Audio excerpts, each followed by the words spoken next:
जय हिंद विद्यार्थियों, क्या हाल चाल। सब बढ़िया। चलते हैं आज की बेहतरीन सी क्लास की ओर। जैसा कि पिछली क्लास में अपन लोग यूपी ट्रिपल एससी के बारे में बढ़िया तरीके से उनके बढ़िया क्वेश्चनों को सॉर्ट आउट कर रहे हैं। बेटा याद रखिएगा, ये क्वेश्चन यूपी ट्रिपल एससी के लिए नहीं, और भी अदर एग्जामों के लिए, जैसे रेलवे, ग्रुप डी, इन सभी एग्जामों के लिए भी बढ़िया रहेंगे, इंपॉर्टेंट रहेंगे। तो ऐसा नहीं है कि सर यूपी ट्रिपल एससी वालों के लिए पढ़ा रहे हैं। बेटा ऐसा नहीं है, पेपर सबको देना है और सारे एग्जाम देने हैं। जीके जीएस के क्वेश्चन का पैटर्न आपको बता दें, क्वेश्चन चेंज होते हैं, पैटर्न चेंज नहीं होता, चीज़ें वही रहती हैं। बस किसी एग्जाम में विस्तार से पूछ ली जाती हैं और किसी एग्जाम में मतलब ज़्यादा डीप नहीं पूछी जाती हैं, किसी में डीप ज़्यादा पूछ ली जाती हैं। तो याद रखो बेटा, ये अपना चैनल है गुरुकुल उन्नति।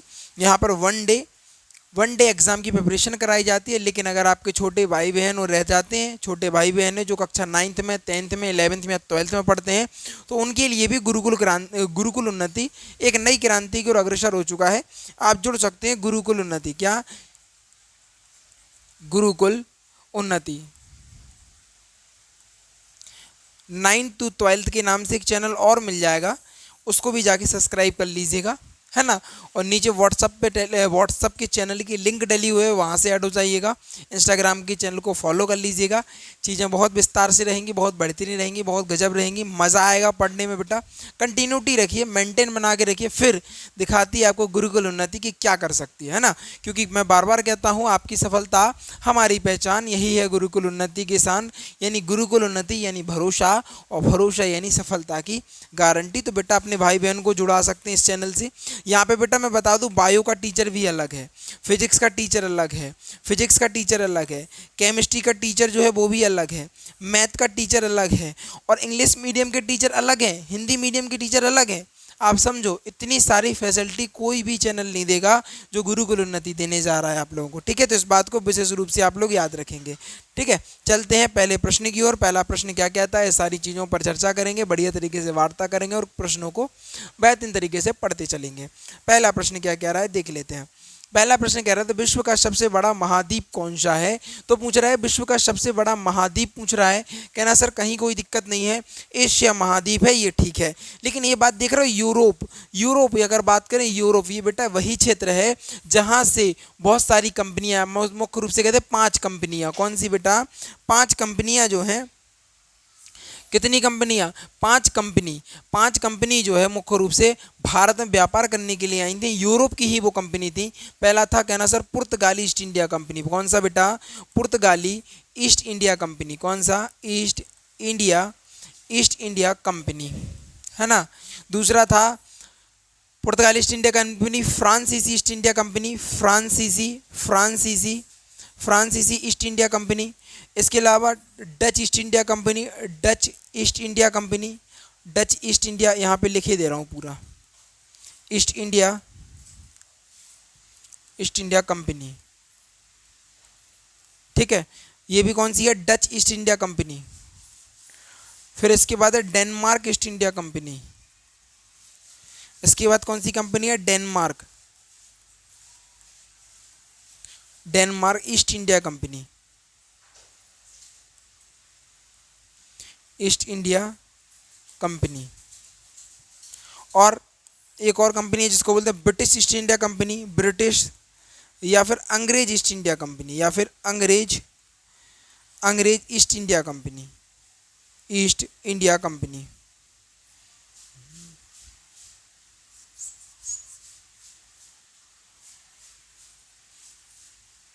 East India company. तो मुख्य रूप से यूरोप की बात करें तो बेटा यूरोप में 5 कंपनियां भारत में आई थी। पहली कंपनी का नाम था पुर्तगाली ईस्ट इंडिया कंपनी, दूसरे का फ्रांसीसी, तीसरे का डच, चौथे का डेनमार्क और ब्रिटिश ईस्ट इंडिया कंपनी। ये 5 कंपनियां यूरोप से भारत के लिए आई थी। भारत के लिए क्यों आई थी? बेटा व्यापार करने के लिए। क्या करने के लिए? व्यापार करने के लिए। इस बात को भी याद रखेंगे। तो ये तो हमें पता ही है कि भैया विश्व का सबसे बड़ा महाद्वीप कौन सा है। कहना सर कौन सा महाद्वीप है? एशिया महाद्वीप। Is a correct answer. लेकिन साथ में यूरोप से जो कंपनियां थी वो भारत में कुल मिला के 5 कंपनियां आई थी। पहली कंपनी का नाम पुर्तगाली east India company, Denmark east India, फ्रांसीसी ईस्ट इंडिया कंपनी, है ना, ब्रिटिश ईस्ट इंडिया कंपनी और डच ईस्ट इंडिया कंपनी के नाम से जिसको हम जानते हैं। हैं।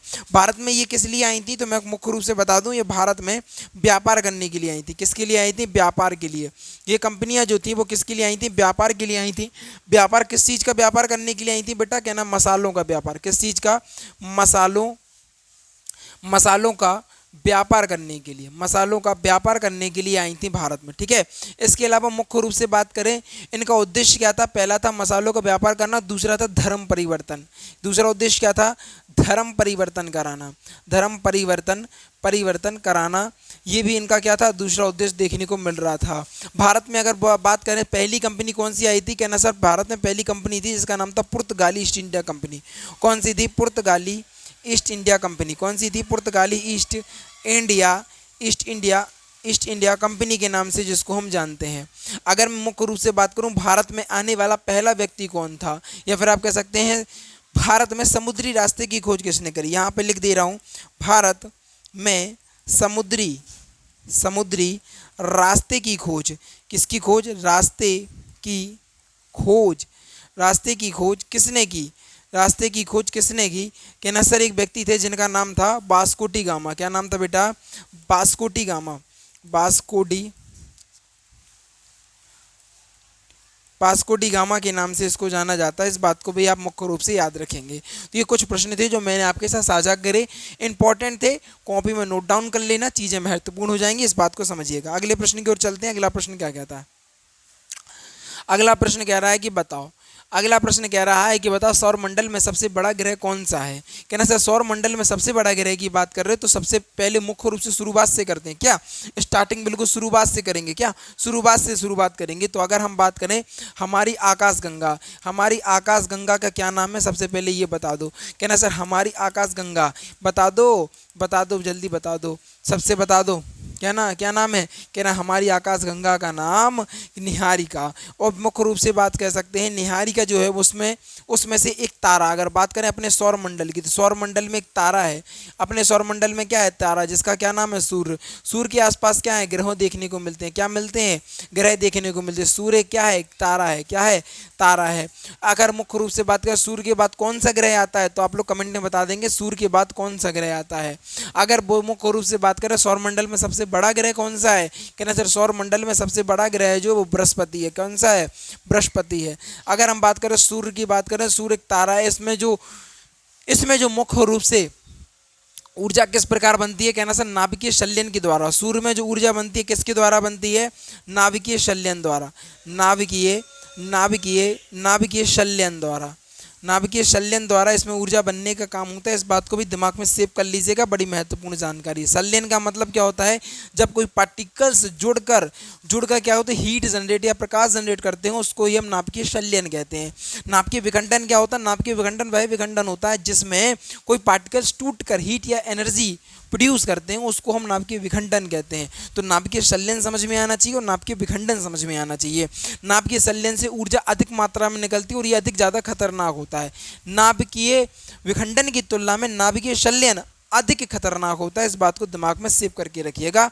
ये जानकारी आपके साथ साझा करी। शनि की बात करें तो उसका option number C is correct answer हो जाएगा। शनि में रिंगों की संख्या कितनी होती है, कहना सर रिंगों की संख्या 7 होती है। कितने होते हैं बेटा रिंग इसके, कहना रिंगों की संख्या 7 होती है। पृथ्वी की बात करें तो पृथ्वी कैसा ग्रह है, एक जीवित ग्रह है। कैसा ग्रह है, जीवित ग्रह है। जीवित ग्रह का मतलब क्या है, इसमें जीवन में विद्यमान है। मंगल बात करें, मंगल को लाल ग्रह भी कहा जाता है। कौन सा ग्रह कहा जाता है, लाल ग्रह, क्योंकि इसके ऊपर कौन सी परत लगी हुई है, अब बताएंगे आप। कौन सी ऑक्साइड की परत, किस ऑक्साइड के कारण मंगल ग्रह का रंग जो कैसा है वो लाल है, ये आप लोग मुझे कमेंट में आंसर देंगे। बढ़िया तरीके से मैंने प्रश्न का पोस्टमार्टम करने का काम किया, आशा करते हैं चीज़ें समझ में आई होंगी। अगले प्रश्न की ओर चलते हैं। अगला प्रश्न क्या कहता है, अगला प्रश्न कह रहा है, वो कह रहा है कि बताओ मानव शरीर में, कह रहा है कि बताओ मानव शरीर में लाल रक्त कणिकाएँ कहाँ पाई जाती हैं। बेटा लाल रक्त कणिकाएँ यानी RBC, red blood cells, RBC, इनको इंग्लिश में बोला जाता है रेड ब्लड सेल्स। क्या बोला जाता है, रेड ब्लड सेल्स। और हिंदी में क्या बोला जाता है, लाल रक्त कणिकाएं। क्या बोला जाता है बेटा, लाल रक्त कणिकाओं के नाम से जाना जाता है। तो इस बात की बात करेंगे, मुख्य रूप से लाल रक्त कणिकाएं कहाँ पर होती हैं, अस्थि मज्जा में। आपके मन में विचार आएगा कि सर अस्थि मज्जा कहाँ होता, हमने तो सब पढ़ लिया सर, अस्थि मज्जा कहाँ होता। तो सुनो बेटा, इधर देखो, अगर आपके मन में कभी विचार आए कि सर अस्थि मज्जा कहाँ होता, तो मैं आपको बता दूं, बड़ी महत्वपूर्ण इन्फॉर्मेशन है। अस्थि मज्जा जो हमारी बोन होते हैं, बोन मैरो बोलते हैं इसको, क्या बोलते हैं एक तरीके से बोन मैरो, अस्थि मज्जा का इंग्लिश में बोलते हैं उसको, वो बोन मैरो कहा जाता है। अगर हम अपनी हड्डी की बात करें, किसकी बेटा, हड्डी की बात करें, जैसे मान लो हड्डी है, इस हड्डी की गांठ को अगर हम काटेंगे तो इसमें जाली जैसी संरचना देखने को मिलेगी। कैसी बेटा, जाली जैसी संरचना देखने को मिलेगी। उसके बीच में ही बोन मैरो, या आपको बता दें लाल रक्त कणिका, उसको ही बोन मैरो या उसके बीच में लाल रक्त कणिकाएं पाई जाती हैं। ये बात मुख्य रूप से आपके साथ साझा करी, तो आगे याद रखिएगा। यानी जो एक मान लो हड्डी है, क्या है, एक मान लो हड्डी है, एक हड्डी बनाई दे रहा है बढ़िया सी, क्या एक हड्डी बनाई दे रहा है। इस हड्डी को जब हम काटेंगे तो इसमें कुछ ऐसी कुछ इस प्रकार की जाली जैसी आकृति दिखेगी। कैसी, जाली जैसी आकृति दिखेगी। इन जाली जैसी आकृतियों में ही क्या होता है, आरबीसी होता है। क्या होता है, आरबीसी होता है। आरबीसी का जीवन काल कितना होता है, कहना सर 120 दिन का होता है। इसको क्या बोलते हैं, लाल रक्त कणिका या रेड ब्लड सेल्स के नाम से भी जाना जाता है। किडनी कौन नहीं जानता इस जग में, किडनी को कौन नहीं जानता, सब जानते। कहना सर ये पानी को फिल्टर करने का काम करती है। क्या करती है, पानी फिल्टर करने का काम करती है ना, जिससे ये क्या करती है, पानी को फिल्टर करने का काम करती है। फेफड़ा ये क्या करता है, एक श्वसन अंग है। क्या है, श्वसन अंग है। क्या है बेटा, एक फेफड़ा क्या है, श्वसन अंग है। इस बात को भी याद रखेंगे।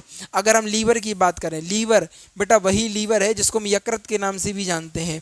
इसमें सेल डिवीजन या कोशिका विभाजन क्या होता है, सबसे अधिक होता है। इस बात को भी अपने दिमाग में सेव करके रहेंगे। महत्वपूर्ण प्रश्न थे जो मैंने आपके साथ साझा करे। अगले प्रश्न की ओर चलते हैं। अगला प्रश्न क्या कहता है, अगले प्रश्न को देखते हैं। अगला प्रश्न कह रहा है कि बताओ पादपों में भोजन का निर्माण किस प्रक्रिया द्वारा होता है। कहना सर पादपों की बात करें तो पादपों में भोजन का निर्माण, अगर मुख्य रूप से वार्ता करें आपसे या चर्चा करें कि बताओ पादपों में भोजन का निर्माण कैसे होता है, तो आपको पता होना चाहिए कि पादपों में जो भोजन का निर्माण है प्रकाश संश्लेषण के द्वारा होता है। लेकिन अगर एग्जामिनर ऐसा प्रश्न पूछते हैं आपसे कि बताओ पौधों में भोजन का संवहन किस प्रकार होता है या पानी का संवहन किस प्रकार होता है, तो इस प्रकार आंसर देने का आप काम करना कि सर अगर वो कहे कि बताओ भोजन का संवहन की बात करें, कहना सर फ्लोएम के द्वारा भोजन का संवहन होता है। जबकि पानी की बात करें, कहना सर जाइलम के द्वारा पानी का संवहन होता है। इस बात को मुख्य रूप से याद रखिएगा। अगर मैं बात करूँ पादप में भोजन का निर्माण किस प्रक्रिया के द्वारा होता है, कहना सर प्रकाश संश्लेषण के द्वारा होता है। और भोजन की बात करें, भोजन का संवहन का मतलब होता है एक स्थान से दूसरे स्थान तक पहुँचना। यानी जमीन में हम देते हैं खाद, जमीन में हम देते हैं पानी, लेकिन जमीन से लेके आखिरी पत्ती तक भोजन पहुंच जाता है। वो किस प्रकार पहुंच जाता है, फ्लोएम द्वारा। अगर वो कहे भोजन एक स्थान से दूसरे, या फिर फ्लो किस प्रकार करता है, किसके द्वारा करता है, या फिर कैसे संवहन किस प्रकार होता है भोजन का, कहना सर भोजन का संवहन फ्लोएम द्वारा। किसके द्वारा, फ्लोएम के द्वारा। और पानी का संवहन किसके प्रकार होता है, कहना जाइलम के द्वारा। किसके द्वारा बेटा, जाइलम के द्वारा होता है। इस बात को भी मुख्य रूप से याद रखिएगा। श्वसन क्या है, श्वसन का क्रम पूछ ले अगर, तो श्वसन का क्रम लिख लो बेटा। श्वसन का क्रम होता है, पहला होता है नासा छिद्र। क्या होता है, नासा छिद्र।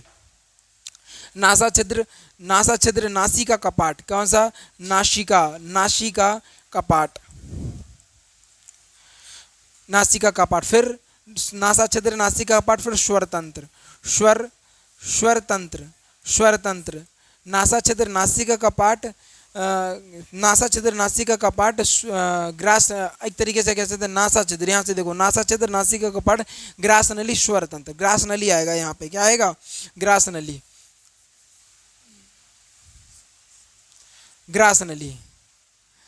क्या लिखेंगे, ग्रास नली के बाद स्वर तंत्र। क्या आएगा, स्वर तंत्र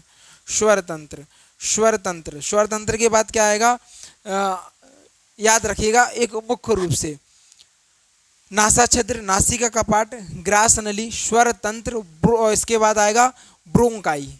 सॉरी एक सेकंड रुकना। नासा छिद्र, नासिका कपाट, ग्रास नली, स्वर तंत्र के बाद क्या आएगा, ब्रोंकाई, ब्रोंकोलिस्ट। सही है, क्या है, ब्रोंकाई। क्या बोलेंगे बेटा हम, ब्रोंकाई। फिर इसके बाद ब्रोंकाई के बाद ब्रोंकोलिस्ट के बाद कोष्ठक के बाद रुधिर। इस बात को याद रखना। मैं बताऊं अगर एग्जामिनर पूछ ले कि बताओ श्वास नली का क्रम क्या है, कहना सर सबसे पहले तो नासा छिद्र। क्या बोलते हैं इसको, नासा छिद्र। इसका नासिका कपाट, ग्रास नली, स्वर तंत्र का ब्रोंकाई। इस नली को बोलते हैं ब्रोंकाई। ब्रोंकोलिस्ट। फिर वायु कोष्ठक। फिर क्या बोलेंगे, वायु कोष्ठक के बाद वायु कोष्ठक के बाद क्या मिलेगा, उसमें रुधिर देखने को मिलेगा।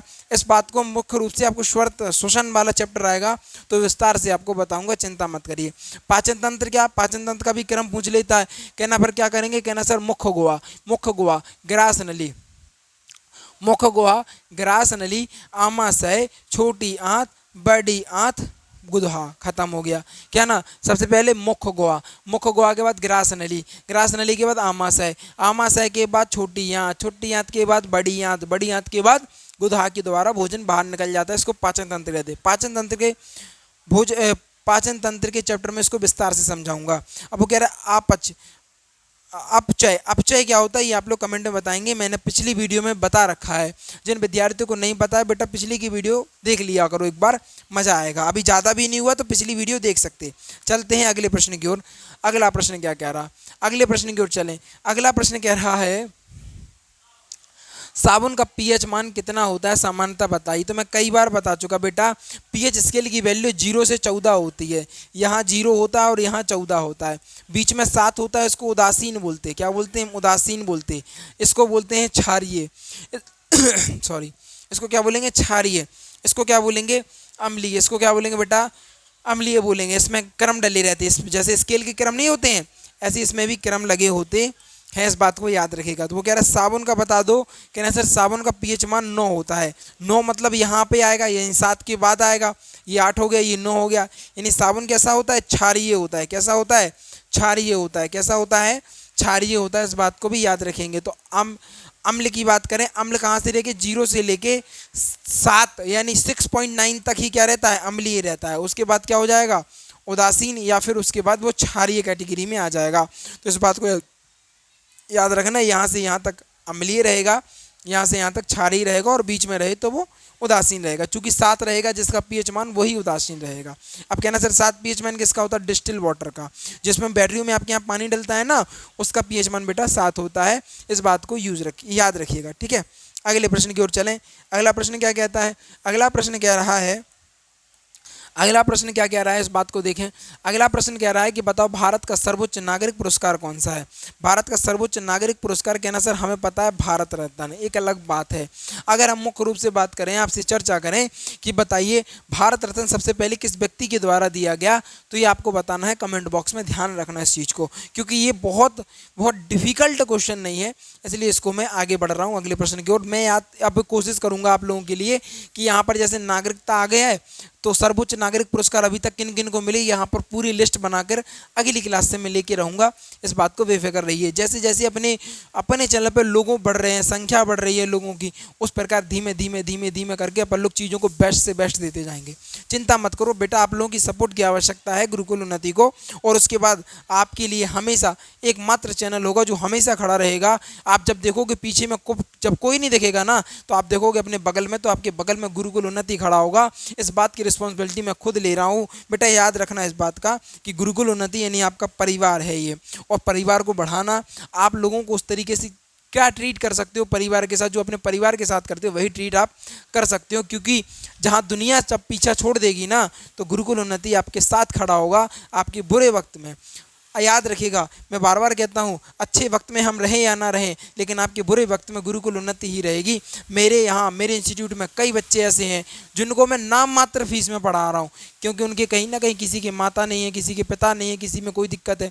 और मैं इस बात का भी कह रहा हूँ, गुरुकुल उन्नति के प्लेटफॉर्म पे मैं यहाँ पर खड़े होकर इस बात का ऐलान कर रहा हूँ, जिस दिन गुरुकुल उन्नति विकसित हो जाएगी, जिस दिन गुरुकुल उन्नति विस्तार हो जाएगा, गुरुकुल उन्नति एक बेहतरीन लेवल पर पहुँच जाएगी, उस दिन मैं सभी बच्चों के लिए जिनके माँ या मम्मी या पिताजी नहीं है, उनके लिए फ्री शिक्षा कर दूंगा। क्या फ्री शिक्षा कर दूंगा, 1 भी रुपए नहीं चाहिए, उनकी पढ़ाई का खर्चा गुरुकुल उन्नति उठाएगा। लेकिन बेटा अभी उतनी परिस्थिति हमारी नहीं है, मैं उतना कर सकता हूँ जितना मुझसे हो जाएगा।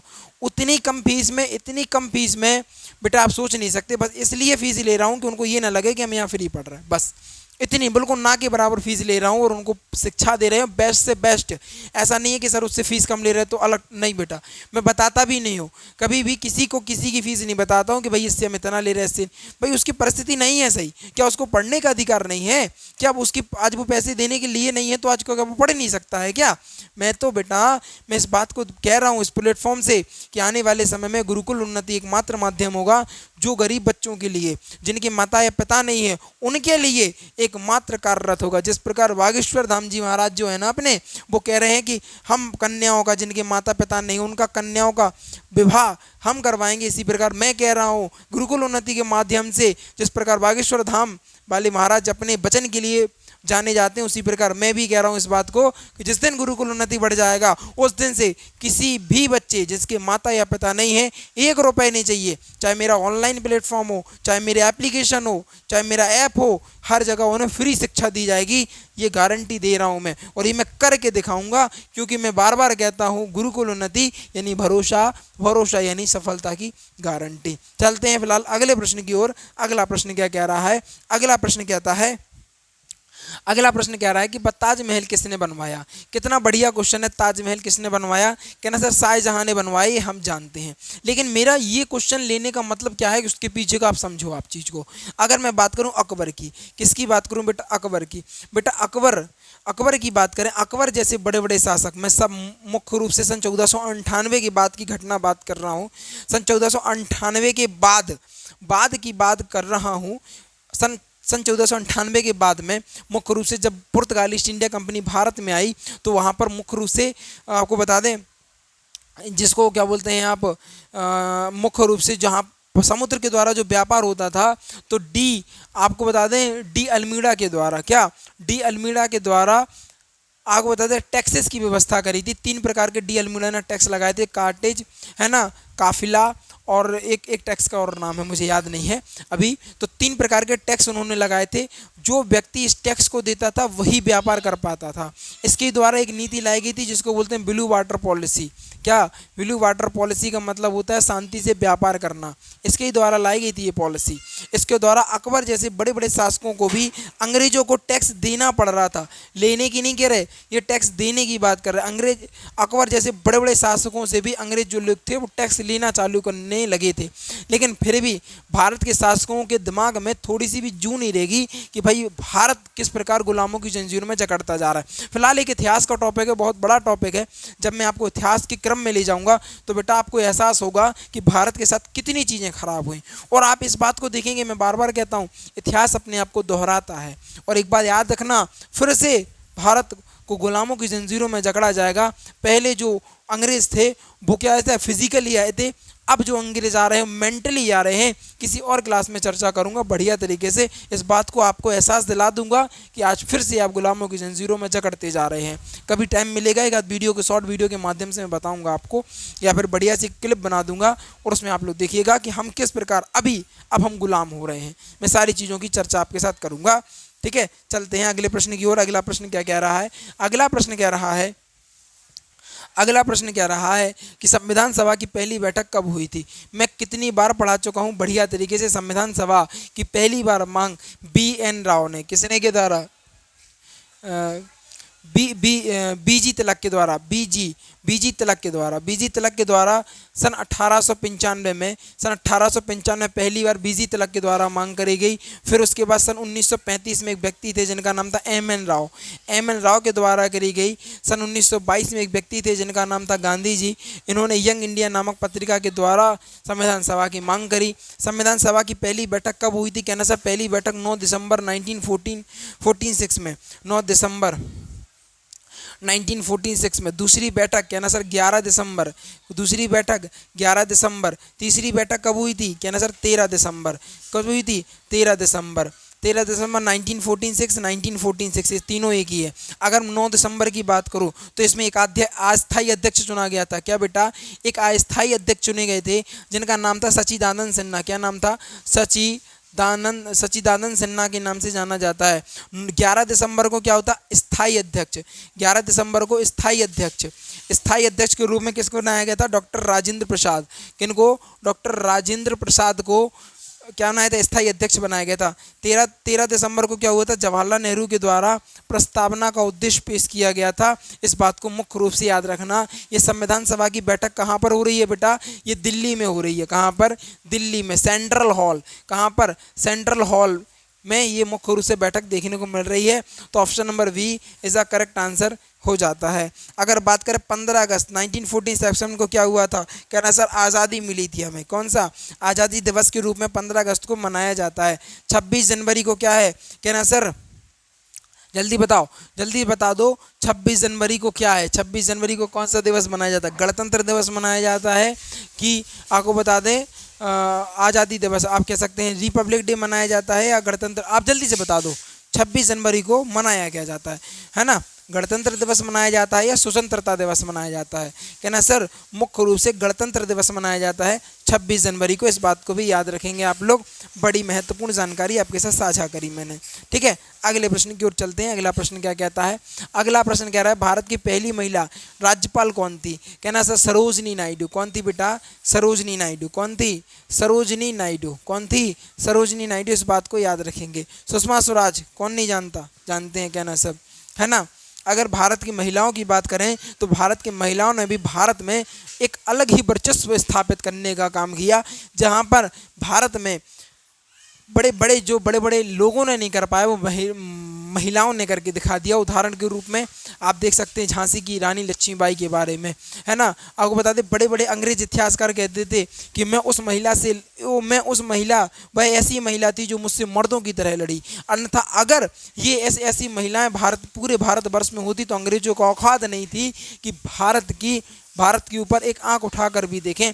ऐसे अंग्रेज इतिहासकारों का कहना है। मैं कभी बढ़िया तरीके से जब इतिहास पढ़ाता हूँ ना तो विस्तार से चीज़ों की चर्चा करता हूँ, ठीक है। फिलहाल इसका आंसर क्या हो जाएगा, option number A is the correct answer, Sarojini Naidu.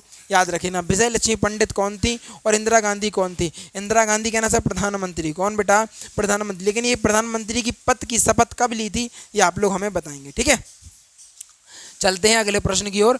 अगला प्रश्न कह रहा है कि बताओ, अगला प्रश्न कह रहा है कि सबसे कठोर पदार्थ कौन सा होता है, हीरा। सबसे कठोर पदार्थ हीरा हो, क्योंकि इसकी कैसी आकृति समचतुष्फलकीय इसकी संरचना होती है, इसके लिए। लोहे की बात करें तो लोहे की बात करें, लोहा एक क्या है, धातु है। धातु है, क्या है बेटा, धातु है। तांबा भी एक धातु है, सोना भी धातु है। लेकिन अगर इन तीनों में से पूछ ले कि बताओ सबसे अधिक धारा किसमें बहती है, धारा सबसे अधिक यानी बिजली सबसे अधिक किसमें बहती है, कहना सर सबसे अधिक बिजली जो बहती है वो सोना यानी गोल्ड में। किसमें बेटा, गोल्ड में बहती है सबसे अधिक। अगर सोना ऑप्शन नहीं है तो चांदी अगर देखने को मिले तो चांदी को टिक करना, और फिर चांदी नहीं है तो फिर उसके बाद तांबा या फिर उसके बाद लोहा। इस तरीके से ध्यान रखेंगे इस चीज़ को। अगर बात करें सोने की बात करें, किसकी बात करें, गोल्ड की बात करें, इसमें धारा क्या होती है, अधिक बहती है। क्या बहती है, धारा अधिक बहती है। इस बात को भी मुख्य रूप से याद रखेंगे। कभी फिर आपके मन में विचार आया कि सर अगर धारा इसमें अधिक मात्रा में बहती है तो इसका यूज़ हम क्यों नहीं करते। बेटा इसलिए यूज़ नहीं करते कि अपने भारत में तो लोहे की तारें गोल हो जाती, अगर हम सोने की तार लगाएंगे तो क्या होगा, इधर रातों रात खम्भे गोल हो जाते। हमारे पड़ोसी में एक जगह क्या हुआ था ना, पड़ोस में क्या था, एक ट्रॉली गुम्मे रखे थे। बेचारा वो कह रहा था 6 महीने बाद काम लगाएंगे, 6 महीने बाद देखा तो उसमें 600 गुम्मे बचे थे। तो ऐसा हाल है भारत में। तो भारत की स्थिति एक अलग अलग स्थिति के समान चलती है। तो इस बात को याद रखिएगा। इस प्रकार सोने के तारों का यूज़ नहीं होता, लेकिन जहाँ पर बहुत महंगे आइटम होते हैं वहाँ पर सोने की वायरिंग यूज़ की जाती है। वहाँ पर सोने की चिपों में, या फिर आप कह सकते हैं बहुत जगह जो रेयर केसेस होते हैं वहाँ पर गोल्ड का भी यूज़ किया जाता है। जैसे आपको बता दें अंतरिक्ष यान बनाने में या अदर जगहों पर इस तरीके में कहाँ किया जाता है, सोने यानी गोल्ड का यूज़ किया जाता है। अगली चर्चा करते हैं आगे की चर्चा। आज प्रश्नों की श्रेणी यहीं तक रही। आज मैंने आपको बेहतरीन तरीके से प्रश्नों को बताया। टॉप 10 प्रश्न की सीरीज़ हमने आपके साथ साझा करी। आशा करते हैं चीज़ें बढ़िया लगी होंगी, जानदार लगी होंगी, शानदार लगी होंगी। अगर चीज़ें सब बढ़िया लगी तो जल्दी से वीडियो को लाइक करो, चैनल को सब्सक्राइब करो और शेयर करके आओ अपने यार दोस्तों और चाहने वालों के साथ, क्योंकि आज की जो वीडियो थी कहीं ना कहीं बेहतरीन गजब और लाजवाब होने का काम कर रही थी। इन्हीं चंद शब्दों के साथ विदा लूँगा। जय हिंद, जय भारत। Thanks for watching. जुड़े रहो, पढ़ते रहो, ठीक है।